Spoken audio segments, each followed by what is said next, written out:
mindset. Dulu, kehidupan saya mengalami goncangan yang amat sangat. Ini bukan pertama kali, melainkan kedua kalinya saya terpuruk. Tapi yang kedua ini sangat dahsyat. Seluruh harta saya hilang dan hutang saya menumpuk.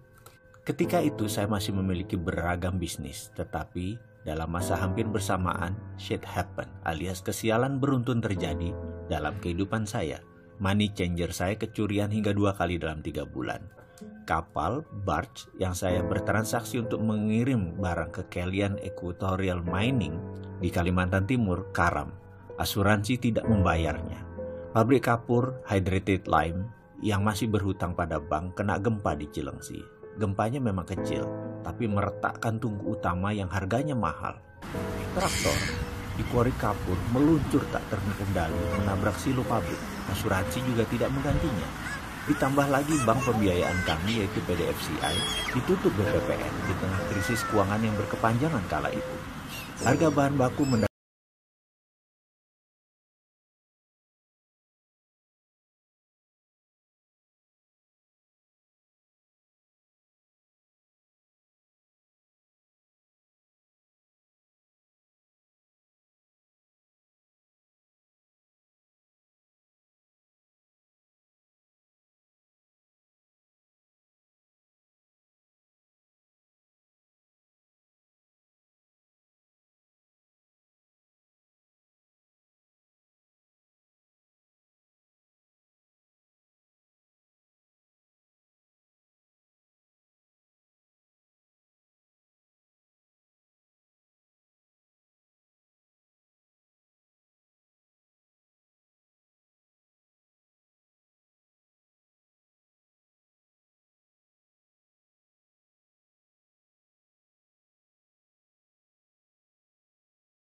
menggunakan semua.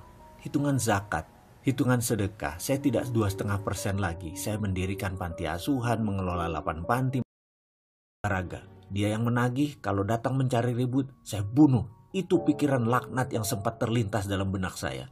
Saat itu saya berpikir, toh dia orang rantau, keluarganya tak ada yang tahu, teman pun tak banyak. Kalau saya terpaksa bunuh dia, saya kubur di halaman belakang. Tiada yang tahu juga, rasanya saya benar-benar sudah dirasuki dajjal. Saya kumpulkan barang-barang di sekitar saya dan saya pakai untuk membantai orang ini. Benda tajam, benda keras, benda panjang, semua saya siapkan. Saya umpetin di mana-mana. Saya tahu sekali bagaimana kita datang. Terserah mas, mau ambil berapa mas atur. Kalimat itu mengalir tanpa saya rancang. Marah saya sudah hilang, saya pasrah saja. Oh begitu pak, katanya dengan nada datar. Anak bapak sakit dua-duanya, yang berbaring di dalam itu ya, katanya sambil menengokkan kepala ke arah ruang tengah. Iya, saya jawab singkat. Oh maaf kalau gitu, saya nggak tahu pak kalau bapak anaknya sakit. Sebaiknya bapak urus mereka. Uang saya gampang, saya pamit dulu deh. Besok kabari saya pak, urusan utang gampang, yang penting keluarga dulu. Begitu katanya tanpa basa-basi dan tanpa diduga-duga. Dia pun pamit pergi dan saya masih di posisi kebingungan, lunglai di ujung bangku di bawah pohon. Tubuh saya berkeringat. Saya memaksa diri untuk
saya, "Mas, maaf sekali, saya nggak lihat," katanya Kikuk.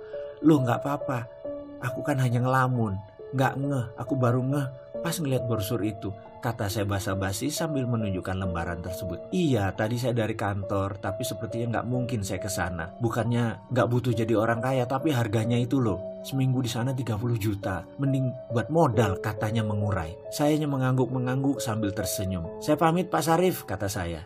"Iya Pak, maaf ya, tadi benar-benar nggak sengaja," katanya sungguh-sungguh. "Nggak apa-apa bos, santai aja," jawab saya kemudian. Setelah itu, saya langsung sibuk berpikir, di mana saya cari uang 30 juta? Belum lagi uang untuk sanggup keluarga di rumah sementara saya pergi. Yang jelas saya sudah tekad untuk berubah. Saya bertekad untuk berubah dan melihat ini sebagai solusinya. Saya percaya itu. Singkat cerita, harta terakhir saya yaitu motor Tiger, mesin jahit, dan beberapa barang keluarga saya jual. Saya nekat terbang ke negeri Kangguru. Saya menginginkan ilmu tersebut. Saya pun berangkat untuk mengikuti Millionaire Mindset Training di sana dengan harapan bisa menerapkan untuk memperbaiki kondisi hidup saya. Kira-kira sebulan setelah kembali dari pelatihan selama 7 hari tersebut, ternyata tidak ada perubahan apa-apa dalam perjalanan kehidupan saya. Saya masih menganggap bahwa apa yang saya pelajari itu aneh dan gak kena di logika. Mek ngono tok, apa iyo? Itu saya berkali-kali bilang, masa begitu sih? Emang gitu?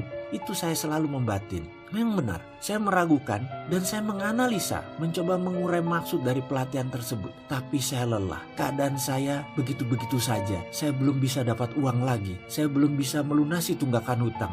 Saya belum bisa merubah nasib saya. Apakah saya harus belajar lagi? Saya mencoba mengingat mundur pengalaman hidup saya. Semua itu terjadi di usia 28 tahun. Benar, saya merasa seakan berjalan di jalan bebas hambatan. Semua mudah, semua gampang. Pada saat itu saya bahkan menggampangi proses. Namun saat ini justru proseslah merupakan hal yang paling saya hormati. Barulah sejak di usia 28 tahunan kehidupan saya mengalami pasang surut yang luar biasa. Baik dari masalah pribadi, masalah spiritual, ketuhanan, masalah rumah tangga, masalah parenting, masalah keuangan. Dikala saya berpikir laut itu berair tenang, saya memilih mengangkat jangkar dan mengembangkan layar ke sebuah tujuan yang pasti, yaitu ingin sukses. Dengan tujuan yang hanya satu arah, yaitu ke depan. Sebuah kesombongan yang saya bayar sangat mahal, sangat melelahkan, penuh duka, air mata, dan keringat. Ternyata laut di depan tidak semanis gelombang di pantai. Di dalam perjalanan ombak besar, angin kencang, bahan bakar kurang, sumber daya terbatas. Satu hal yang saya lupa, saya tidak bawa kompas penunjuk arah. Dalam artian, saya mengarungi samudra tanpa ilmu, tanpa petunjuk, tanpa pembimbing. Mentang-mentang saya punya glory from the past, kisah sukses masa lalu. Saya merasa bisa melakukan apapun. Bayangin, di usia 26 tahun saya menjadi milioner. Milion-milion uang ada di kantor saya. Masih muda, tapi dalam 28 tahun semua berbeda. Dalam 30 tahun mendadak semua bergeser. Itulah biang masalah saya di masa depannya sejak keputusan saya mengarungi samudera. Hingga sampailah saya ke titik di mana kapal saya akhirnya karam di dasar samudera. Sementara badan saya terdampar di pulau kecil sendirian dengan kebutuhan dasar seadanya. Saya hanya diam, meratap pun tidak bisa, air mata habis, tenaga tak punya, yang ada hanya nafas di badan. Itu pun setiap tarikan nafas terasa sesak, seakan-akan dada ini mau meledak karena terisi oleh rasa kesal, lelah, marah, dan kecewa. Karena itu, ketika saya memutuskan untuk berubah, artinya saya tidak mau melakukan semuanya dengan cara yang sama seperti masa lalu. Saya harus melakukan dengan cara yang berbeda. Karena itulah saya memutuskan bahwa saya harus berilmu agar saya memiliki platform atau pondasi baru, terutama cara saya berpikir. Ibaratnya, saya bukan hanya perlu belajar dan menginstall software baru, tapi OS atau operating systemnya harus saya reset untuk bisa tergabung dan terhubung dengan software tersebut. Sederhananya begini, jika otak kita yang berkemampuan maha dahsyat ini adalah hardware pemberian Tuhan, softwarenya kita sendiri yang pasang. Sebut saja software sukses, software sehat, software bahagia, itu semua manusia yang install. Jadi hardwarenya memang pemberian Tuhan, tapi softwarenya manusia yang pasang. Mungkin banyak sahabat yang menonton video ini akan berkerut kening ketika saya membawa hal seperti ini. Tapi coba saya berikan ilustrasi. Seorang anak yang hidupnya dikritik, dimarahi, ditekan, dipaksa, diharuskan, dibatasi, dilarang, dimaki, dan dihina akan membuat dirinya tumbuh sebagai pribadi yang peragu, pemarah, dan pendendam. Bandingkan dengan anak yang tumbuh dengan didorong, dipuji, disayangi, diperhatikan, didukung, dan dikelilingi suasana penuh canda tawa. Sang anak akan memiliki platform hidup lebih ringan, lebih fun, banyak senyum, dan vibrasi dirinya disukai orang. Yang saya maksud di sini adalah software seseorang diinstal oleh orang tuanya, oleh lingkungan sekitarnya, dan tentu saja software yang buruk bisa diganti, diubah, bahkan dibuang bila kita mau. Sesuatu yang dipasang umumnya bisa dilepas. Setuju bukan? Bukan sesuatu yang permanen, karena itu kita yang masang, kita bisa lepas juga. Teman-teman dari bidang aplikasi psikologi mungkin mengenal ini dengan sesi terapeutik dalam dunianya. Ketika mencari kompas ilmu pengetahuan dan pola pikir, itulah saya baru sadar. Selama ini saya menerima hasil sebuah printer yang isinya salah. Lalu saya mati-matian mentipek, menghapus tulisan dalam kertas tersebut. Begitu seterusnya. Saya tidak sadar bahwa yang saya harus rubah adalah justru bukan dokumen yang di-print, tetapi bukan juga printernya, melainkan data di dalam komputernya. Kalau isi komputernya sudah benar, baik itu softwarenya maupun datanya, hasil yang di-printnya pasti tidak salah, pasti benar.